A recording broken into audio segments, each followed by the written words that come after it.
Buenas tardes a todas y todos, espero que estén muy bien, chicos. Bienvenidas, bienvenidos. Vamos a dar inicio a la plática que tenemos el día de hoy, la conferencia con la cátedra Endeavor que tiene la Facultad de Economía y Negocios con la firma de consultoría Endeavor. Y el día de hoy nos visita Cintia Torres, que es Chief Innovation Officer en Endeavor México, donde lidera iniciativas de innovación que conectan emprendedores de alto impacto con grandes corporativos para impulsar transformación y crecimiento sostenible. Con base en la Ciudad de México, es una figura relevante en el ecosistema emprendedor, promoviendo modelos de innovación abierta que buscan generar impacto en distintas industrias. Su trabajo se centra en construir puentes entre talento emprendedor y capacidades corporativas, facilitando colaboraciones que generan valor económico, social y ambiental. Ha participado en el diseño y ejecución de programas de innovación y espacios del ecosistema, colaborando con empresas globales y actores clave. Su enfoque combina estrategia y ejecución, con énfasis en la creación de redes de confianza. Es egresada de la Columbia University en la ciudad de Nueva York y de la Universidad de Anáhuac, México. Cuenta con una visión global sobre la innovación como motor de transformación. Démosle la bienvenida, por favor, a Cintia.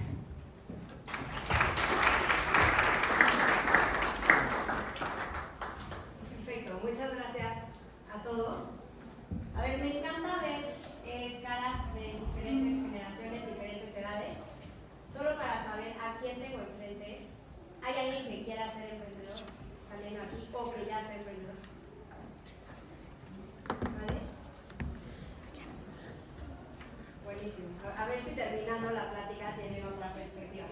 Pero no importa porque seguramente al no ver manos levantadas de emprendedores, muchos están apostando por una carrera corporativa y de todas maneras esto se vuelve súper relevante y ahorita van a ver por qué.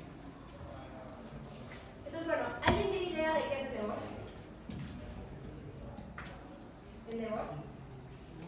¿Nadie nunca ha escuchado Endeavor? Y aunque vean letreros de la casa de Endeavor.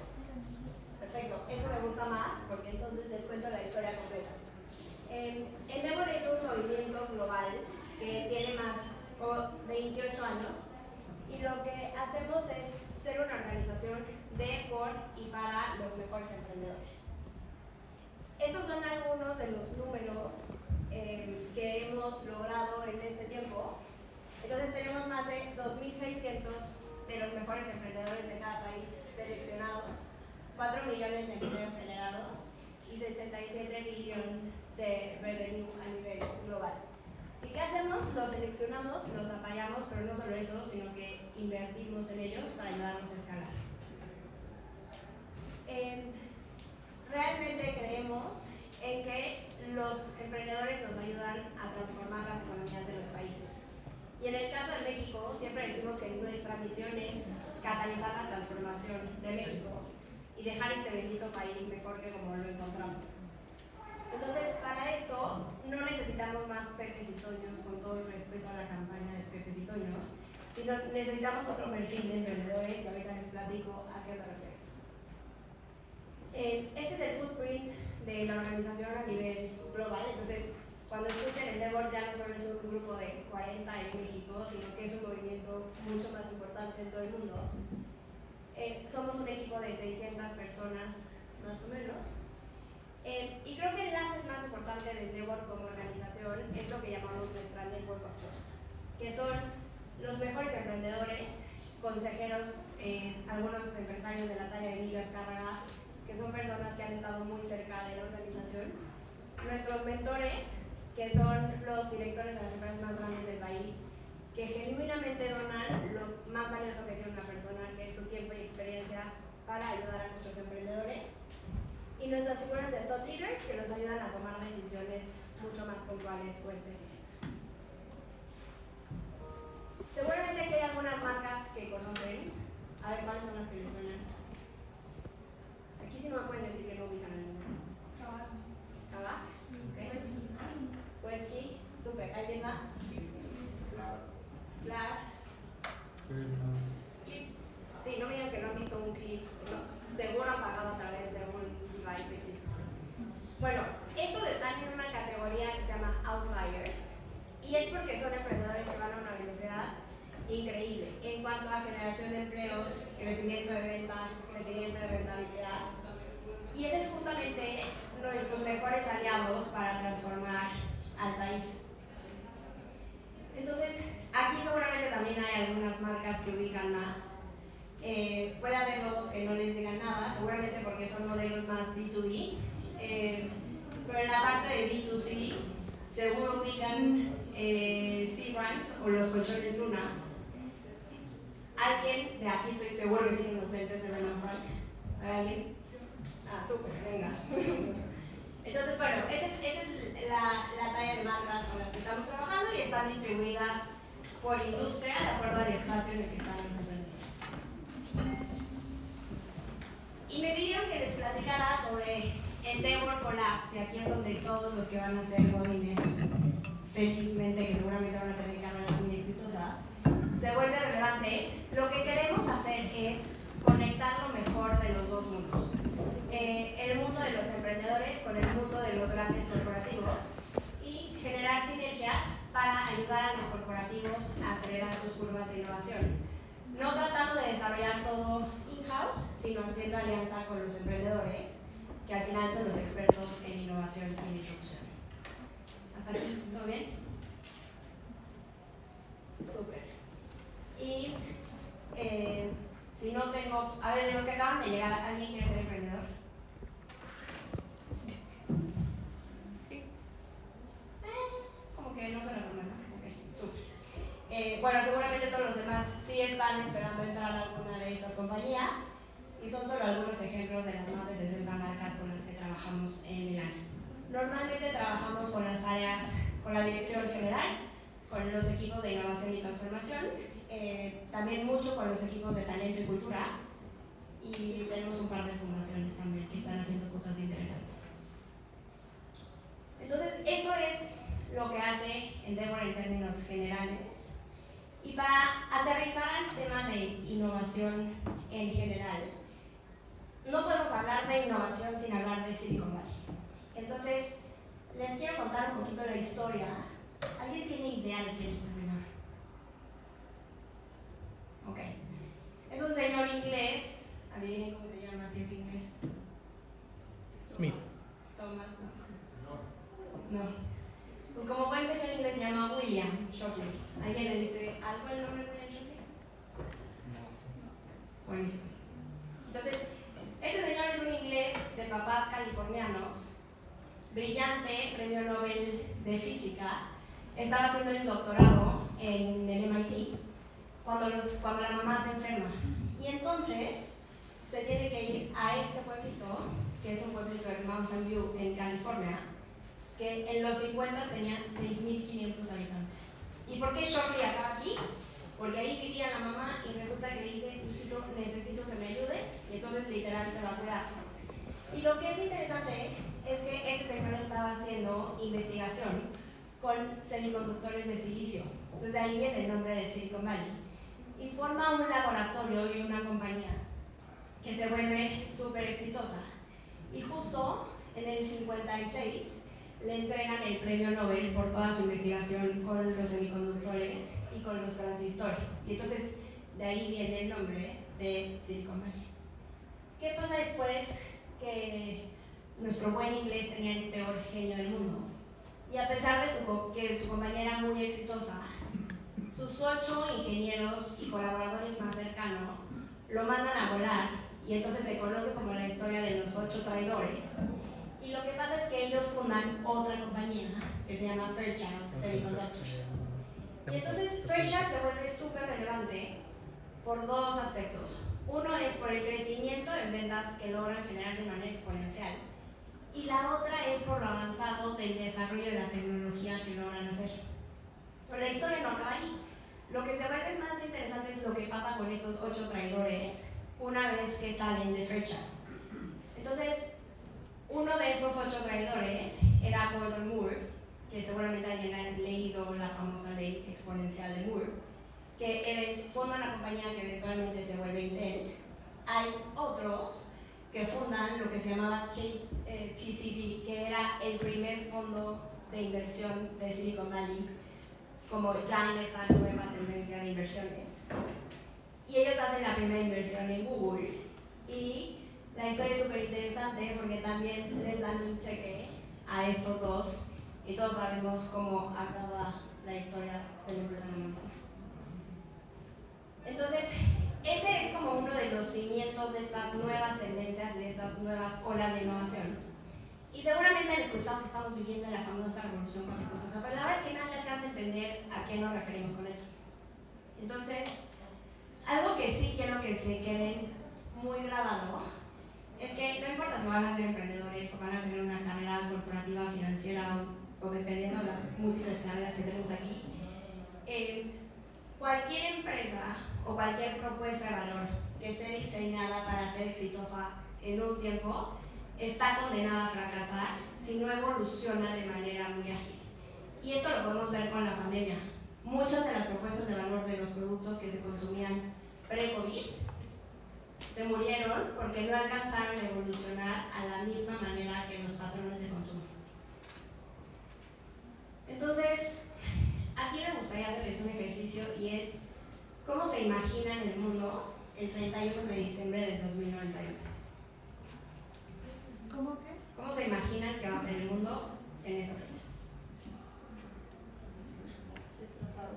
¿Destrozado? Ok, me encanta esa respuesta. Ahorita les digo por qué. ¿Qué más? Frío, o sea, pero frío no de que el clima, o sea, no sé, pero de que siento que cada vez nos volvemos más distantes. Ok, o sea, como menos interacciones Ajá, sociales. menos interacción humana. Súper. ¿Alguien más? ¿Dónde están esas mentes innovadoras y disruptivas? ¿Cómo va a ser el mundo? O sea, yo también creo que vamos a empezar a hacer cosas como para que sea como más sustentable, o sea, como menos contaminación y así, o sea, yo Buenísimo. creo que vamos a empezar a inventar a lo mejor ya full de que todo eléctrico y cosas así, que no Perfecto. contaminan tanto. ¿Alguien más? Buenísimo. Normalmente tengo este tipo de respuestas. Tengo los que me dicen, sí, esto va a ser igual y va a ser una catástrofe, no vamos a tener un árbol. Y tengo otros mucho más optimistas que dicen, no, neta, sí vamos a alcanzar a reaccionar. Pero siempre me hablan de viviendas en la luna, viajes al espacio, telecomunicaciones, teletransportación. Y no está muy lejos de esa realidad. Entonces, para hacer esto más tangible, vámonos 100 años atrás. Bueno, esto es lo que esperaba que me dijeran, pero en temas ambientales es interesante. Esta es una foto de Nueva York de un poquito más de 100 años, 1917. ¿Qué quiero que vean? Vean el tipo de coche que está en ese momento, pero lo que es interesante no es el coche, sino el caballo y la carreta que están adelante. Y luego les pusimos otro círculo que es cuál era la innovación en ese año, en ese año, y es tenemos electricidad en los cuartos del hotel.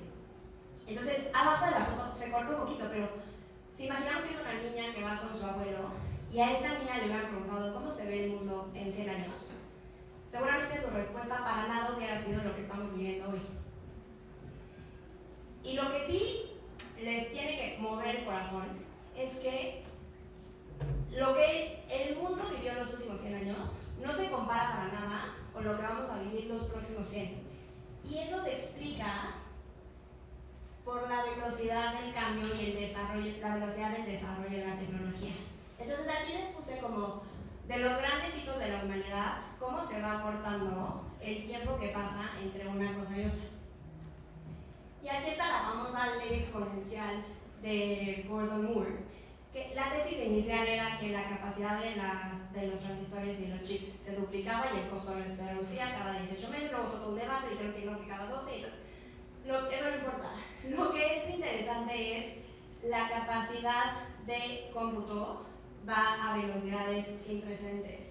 ¿Alguien que diga quién es ese señor? Se llama Kasparov y era el #1 campeón mundial de ajedrez muy cañón. Y entonces el caso se vuelve súper interesante porque fue el primero que perdió ante una inteligencia artificial o una computadora. ¿En qué año creen que fue esto?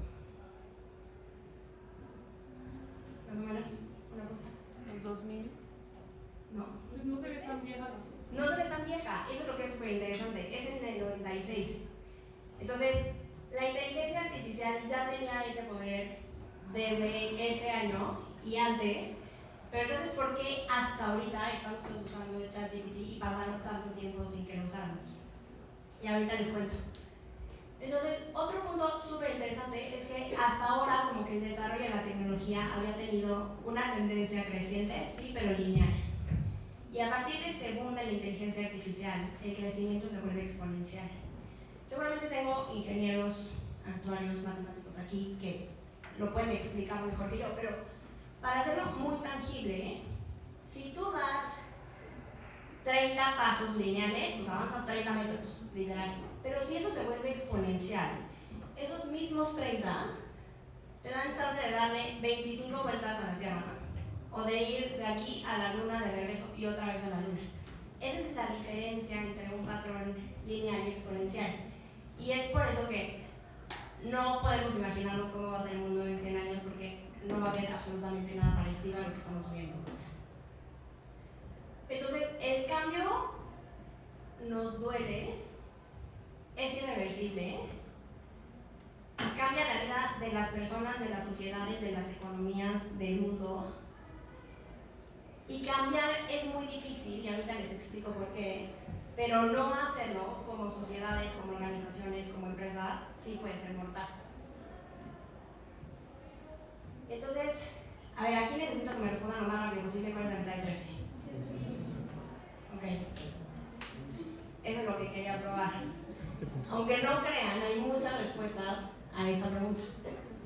Entonces, ¿qué pasa si la partimos en la mitad y alguien me dice puede ser 3, o puede ser 6, o puede ser 1, o puede ser 3, o si la ponemos en números romanos y alguien la parte? Todas estas respuestas son correctas, pero si se fijan, el 100% me contestó lo mismo. ¿Qué pasa? Y hay una tesis, y este libro se lo recomiendo muchísimo, se llama Think Wrong. Y es que la tesis es que los humanos odiamos la disrupción y amamos la rutina. Y por eso nos cuesta tanto trabajo romper hábitos que ya tenemos o construir nuevos hábitos. ¿Y qué pasa? Que nuestro cerebro tiene una cosa que se llama sinapsis neuronales. Y es una forma muy eficiente de sobrevivir. Y entonces nuestras neuronas generan un caminito que dice, ¿para qué voy a descubrir otro si este ya me lo sé? Entonces por eso no tenemos que aprender a lavarnos los dientes ni a amarrarnos las agujetas todos los días, porque el cerebro lo hace en automático. Pero esa eficiencia para vivir pues empaña nuestra innovación y nuestra capacidad de resolver problemas de manera diferente. Y entonces ustedes llevan 20 años escuchando cuál es la mitad de 13, que está bien, pero su cerebro ya se conoce ese caminito. Entonces es como lo entrenamos a ver los problemas de diferentes maneras para ser innovadores en cómo los resolvemos. Y entonces esto se vuelve más complicado porque no solo es mi cerebro, sino es la inteligencia colectiva que está formateada y que tiene cierta cultura y ciertas tradiciones que los llevaron al 100% a responderme la pregunta de la misma manera. Y aquí, no sé si tengo científicos, ¿sí? Súper. Normalmente en el mundo de negocios vemos esto en prepa y no lo volvemos a tocar nunca. Y entonces es algo tan sencillo como, ve, regresa al método científico. Si tienes una teoría y si tienes una hipótesis, pruébala, observa, regresa y cámbiala. Y eso no lo olviden porque les puede dar muchas ventajas en unos años. ¿Alguien tiene idea de qué es esta marca? Buenísimo. Es un caso de innovación súper interesante. Sobre todo, lo que les quiero explicar aquí es cómo la innovación genera incomodidad. Y quiero que vean este video.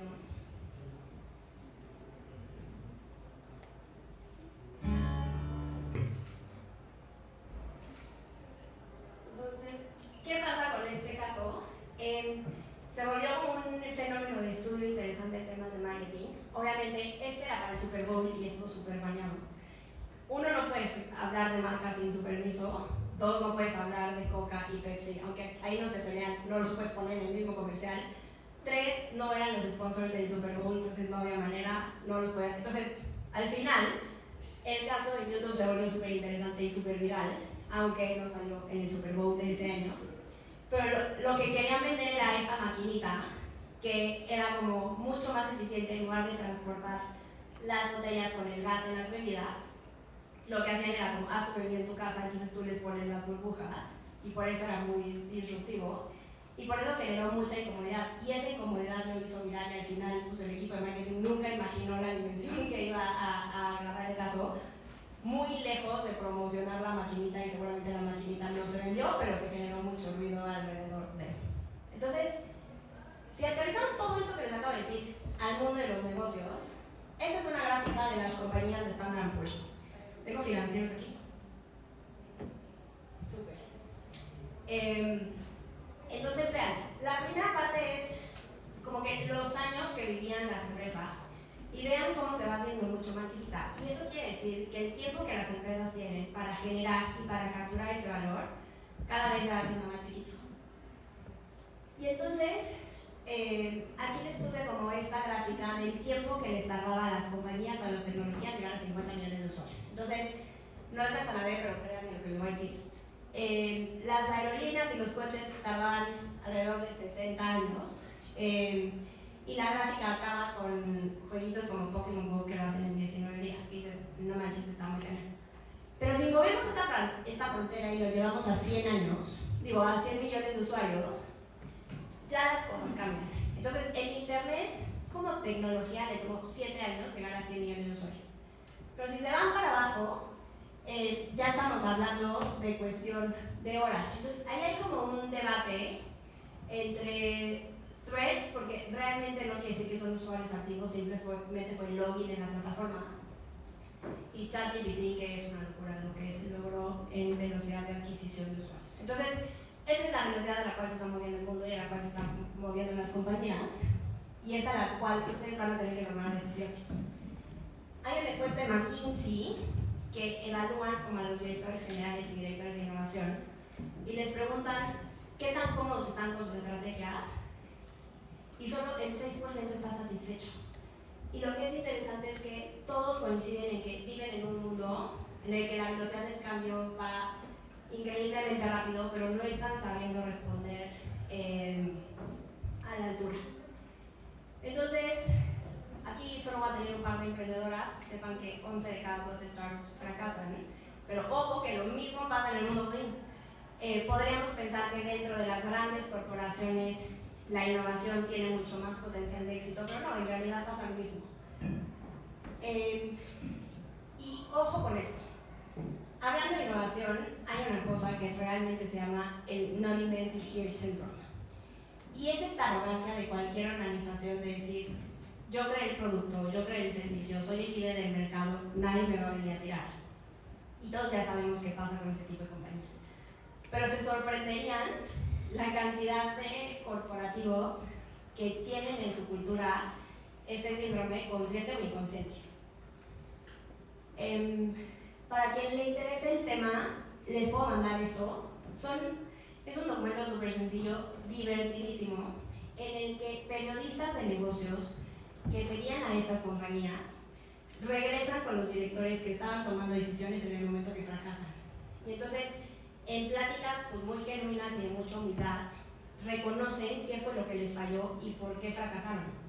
Y entonces, hay como algunos hallazgos desde menospreciamos o subestimamos la velocidad del cambio. General Motors dice, la vez que nuestra burocracia nos mató y entonces solitos nos dimos un balazo en el pie. Pero hay muchos hallazgos interesantes que pues, simplemente nos sirve para aprender de lo que ha pasado con los demás para no cometerlos nosotros al momento de tomar decisiones. Y esto, parte de lo que hago en Endeavor es trabajar con los directores de innovación y directores generales.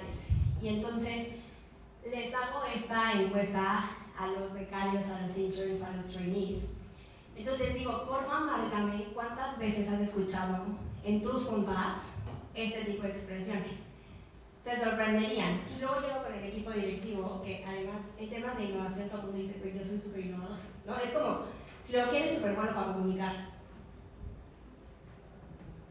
¿Cómo que dicen? No soy malo, ¿no? O ¿quién la neta es súper mal líder? No, todos somos buenos líderes. En temas de innovación pasa lo mismo. Es como, yo nunca voy a hacer una barrera de innovación. Y entonces, cuando ven todas las veces que sus equipos dicen que esto pasa en sus juntas, como que sí caemos en conciencia que a veces sin querer podemos ser nosotros como esos stoppers a la innovación. Y no podemos hablar de innovación sin hablar de fracaso. ¿Qué pasa? Que en México y en culturas latinas, la verdad es que el fracaso duele y duele mucho. No solo o sea, como en términos individuales, sino a nivel de organizaciones también. Y de hecho, quebrar una compañía duele mucho a nivel reputacional, a nivel social, a nivel económico, procesos legales, etc. Entonces tenemos que ir cambiando esas mentalidades y obviamente celebrar los intentos y tener lecciones aprendidas.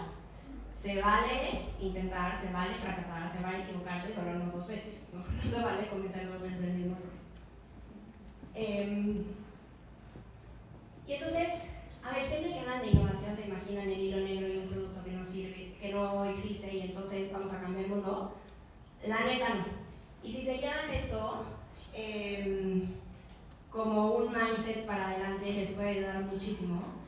Y una gran idea no es un invento, es un descubrimiento. Y no precisamente porque es algo que no existe.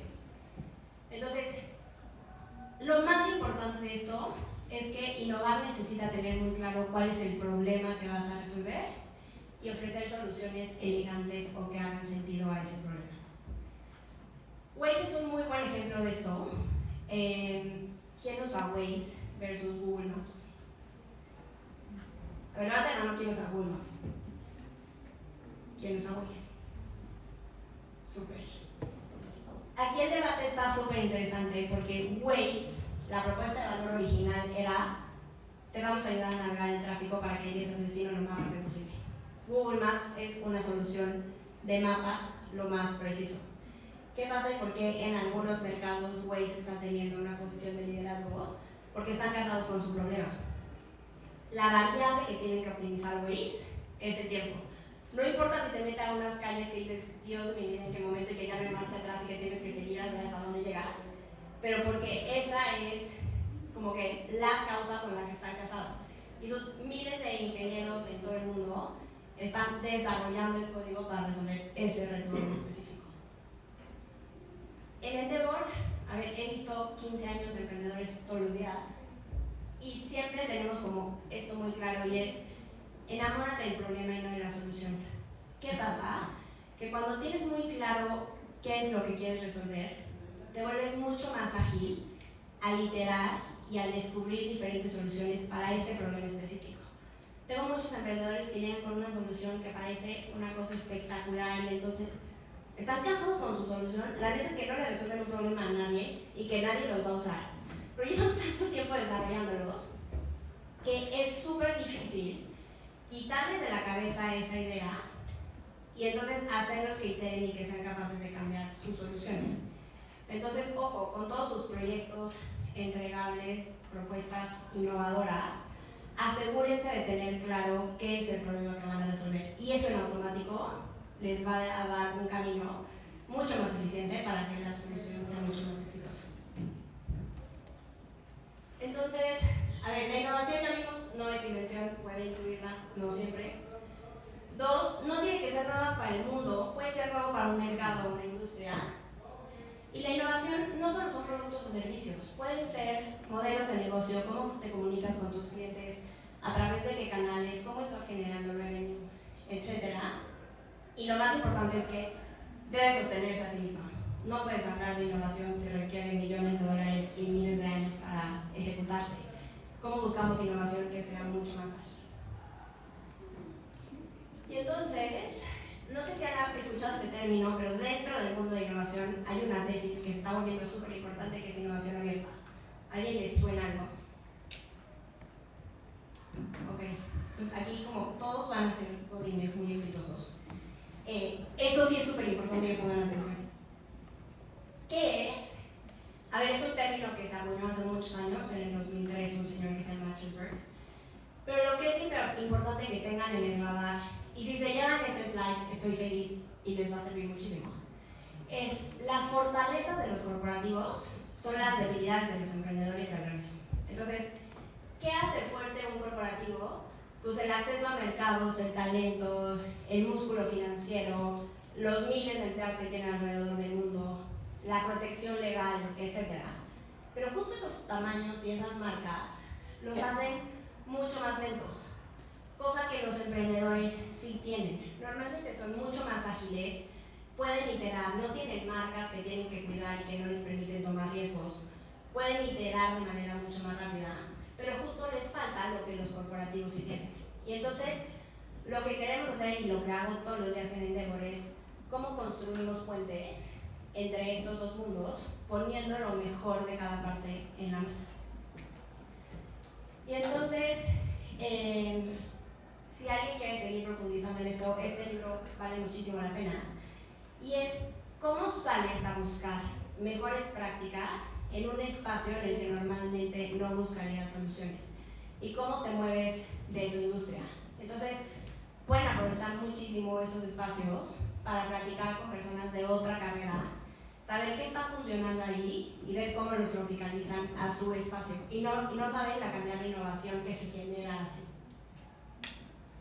Entonces, este es un caso real. En el COVID, todos sabemos lo que pasó con la industria automotriz y el freno tajante por todo el tema de los chips y demás. ¿Qué pasa?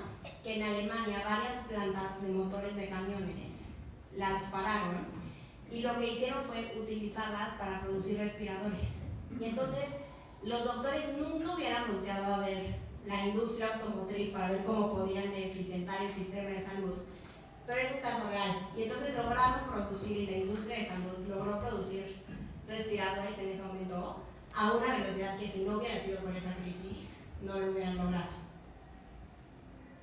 Y entonces, este es un paradigma súper importante que quiero que se lleven, y es, ya no es el pez grande el que se come el chiquito, porque tengo muchos, bueno ya no, pero antes había como muchos emprendedores que me decían, sí, es que no quiero que el grande me vea porque me va a comer.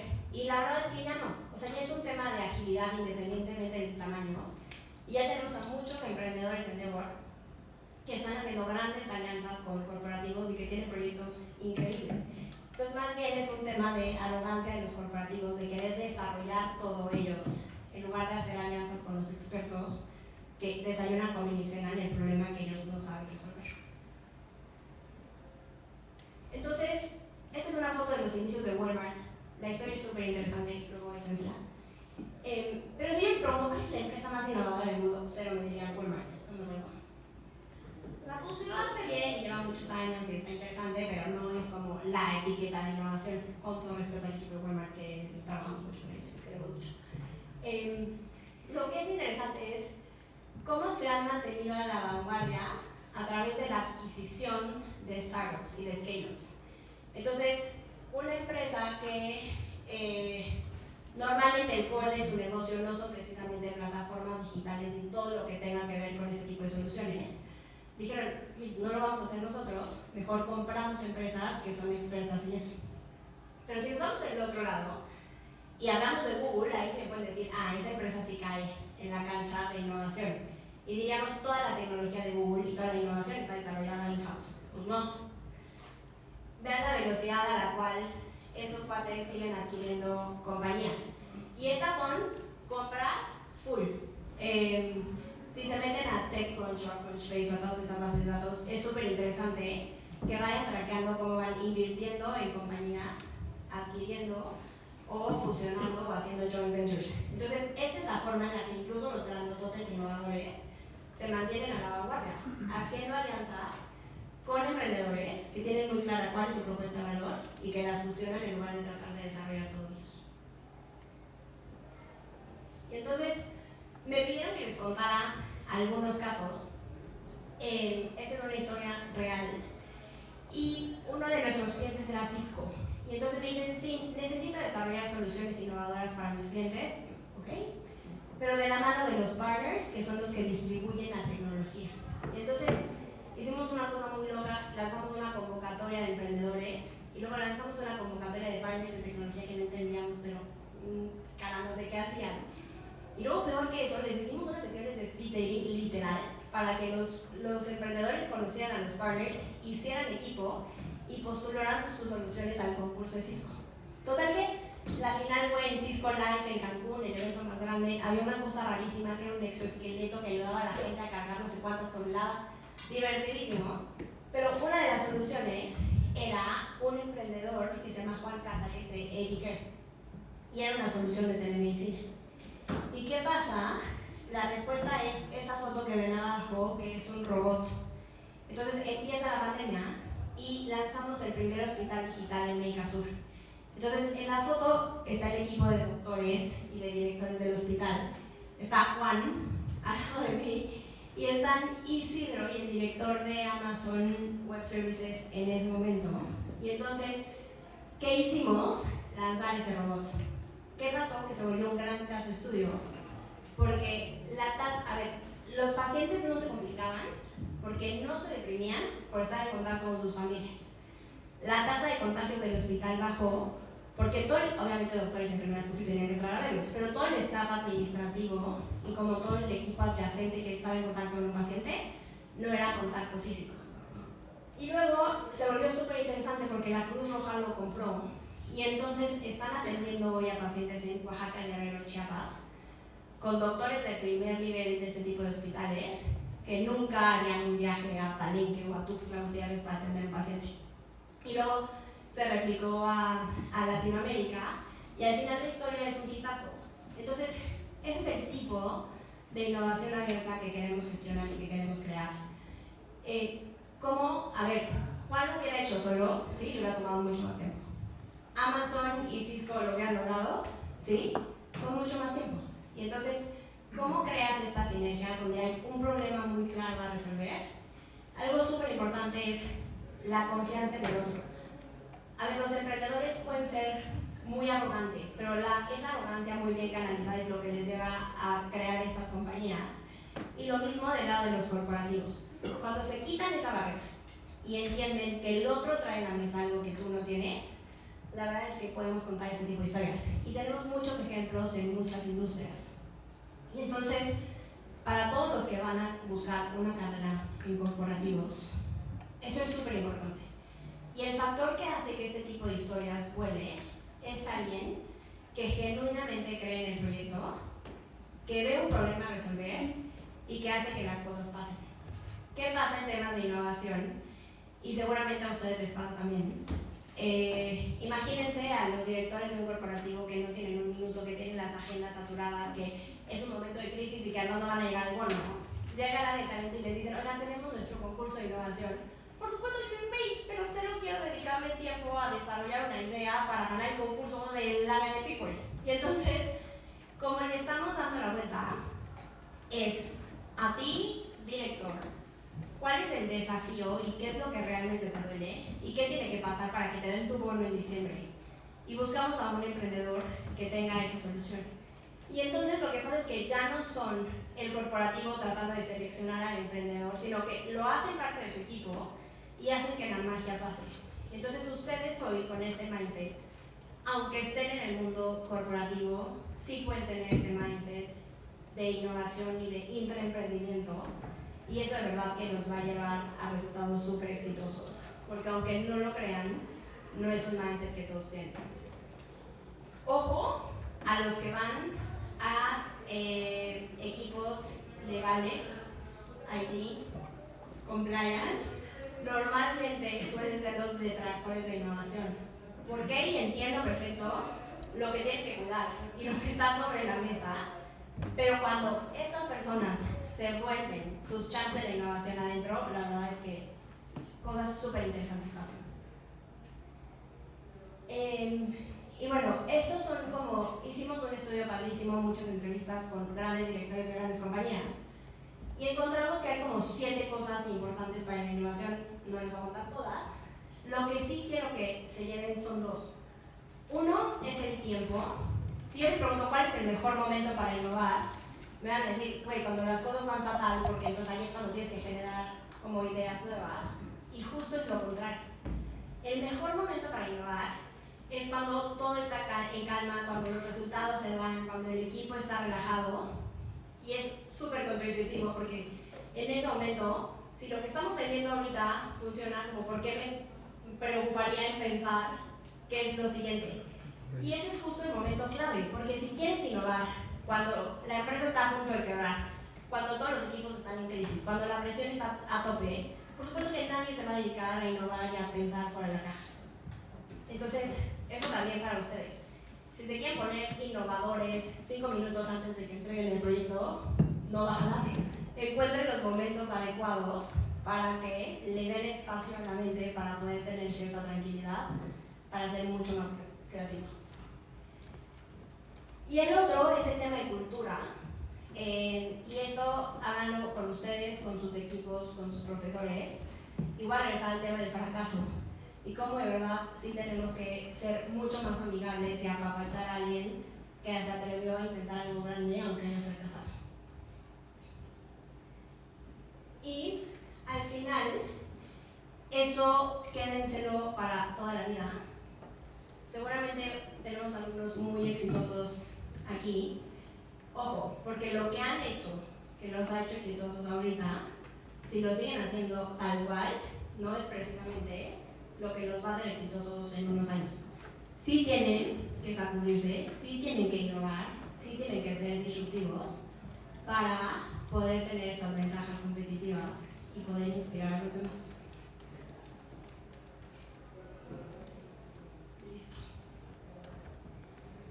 Creo que estamos justo en tiempo, pero si alguien tiene alguna pregunta, comentario, deja sugerencia. ¿No? ¿Nadie? Chicos, ¿alguien tiene alguna pregunta? ¿Alguien que ya esté trabajando? ¿Nadie está trabajando? Yo. ¿En qué? Mira, tú también, Alfran, nuestra futura emprendedora, muy bien. ¿En qué estás trabajando? En Sephora. Ah, súper, muy bien. ¿Alguien más? ¿En qué estás? Ah, buenísimo. ¿En qué semestre están? ¿Como cuarto? Tercero, cuarto. Ok. ¿Alguien más? ¿Alguna duda? ¿Alguna inquietud? ¿Nada? Bueno, a ver, les tengo dos avisos parroquiales, aprovechando que los tengo aquí. Uno es, pronto van a tener que hacer sus prácticas o servicio social. Si quieren hacerlas en Endeavor, bienvenidos, es el mejor MBA que pueden tener, se van a divertir muchísimo, van a aprender muchísimo. Entonces, si a alguien le interesa, les paso mi mail para que me escriban, más que bienvenidos. Y la otra es, si alguien quiere conocer el Estadio Banorte y no salió rifado en los boletos para el Mundial, el 29 de abril tenemos un evento exclusivo para la red de Endeavor en el estadio y vamos a tener como contenido increíble que compara a los emprendedores de alto impacto con los deportistas de alto rendimiento. Entonces la agenda está espectacular, vamos a tener la final de la Copa del Emprendimiento, networking, vamos a entrar a varios de los palcos a los que normalmente no teníamos acceso como simples mortales. Aprovechen porque todavía tenemos una promoción, se pueden registrar en la página. Si a alguien le interesa, avísenme y les respeto precios anteriores y les hacemos algún descuento. Gracias. Listo. Muy bien. Pues muchísimas gracias, Cintia. Y bueno, a nombre de la Facultad de Economía y Negocios y el Centro de Emprendimiento Universitario, te entrego este reconocimiento por haber impartido la conferencia Looking Outside to Innovate en el marco de la Cátedra Endeavor en la 16 de abril de 2026. Muchísimas gracias.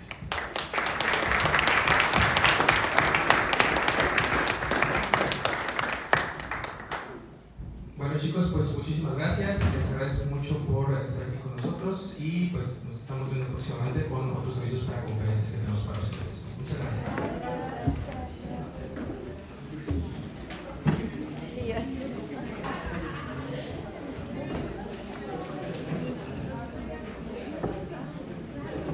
Y yo de carrera de gasto. Güey, yo todavía